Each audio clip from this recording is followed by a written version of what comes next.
Phase 4 is mapping into the future, and it excites me just to be sitting here with you to hear what you're going to say, because I mean, you know I'm a geek. Some of these other people don't know I'm a geek, but it's so crucial that schools don't follow, but at least get caught up with the rest of the world. So why don't you elaborate on mapping into the future? I'd love to do that, Earl. It's really where my heart is right now. It really is, and my head.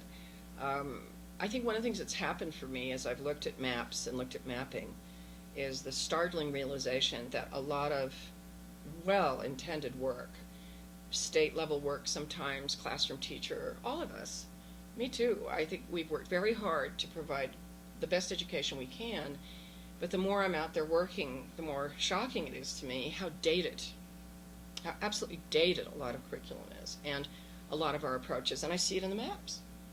So when I looked at this fourth phase with Anne, I really wanted to make sure we begin to review our maps regularly to keep them consistently upgraded, consistently using the tools that'll prepare kids for their lives, their job market, not to meet a standard that in many ways is really old.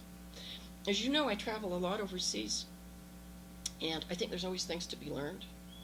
And there's a lot of conditions overseas that make the work easier and better, I think, in many ways. And some of the other G8 nations, for example, they have a longer year, significantly longer, a longer day.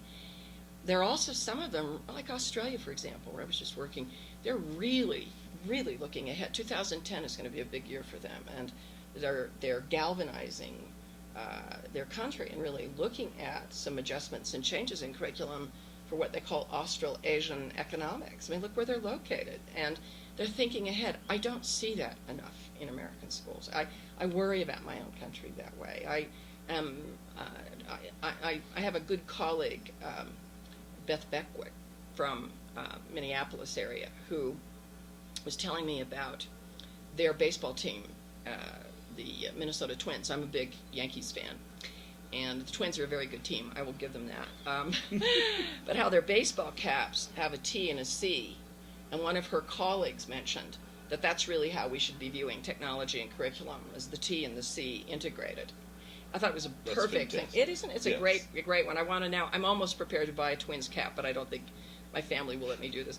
But but the point here is, instead of like integration of curriculum as of technology into curriculum as a theme, I just think we should need to really just be thinking this way. And you see, what's interesting is curriculum mapping is electronic. And after a while, it becomes seamless. You don't even think about it. I'm going to go look at my map. I'm going to go look at my computer. You don't go, gee, how can I use the curriculum to look, or use the technology to look at my curriculum? It should be more like tennis, that they're back and forth, and we're really looking. And so I'm looking at helping teachers replace a lot of their dated practices with more current ones and more contemporary forms, whether it's a podcast versus a oral report using note cards. In fact, just look at our medium now. This interview in this real time will be posted on a website, and people can download it, replay it. They can delete it if they want. But this didn't even exist as a medium when we started our first mapping conference 14 summers ago. And I just want to make sure that when we're mapping, we keep revitalizing it. And I'd finish with this point. Anyone who's a parent, and all of the teachers listening love the kids they teach, I hope, would never want to send a child to a pediatrician that used the same standards that were used in 1980, 1990. Well, we're doing it now, and we have to really look hard at that. So our last phase has to do with a formal, very formal, constant revisiting of the content. Is it contemporary? Is it preparatory? The skills, the forms of assessment that will help our learners go into their 21st century. And for the record, we're almost 10% done with this 21st century we're in. So it's not like we've turned into it. We're in it. So the question is, how can we do it best?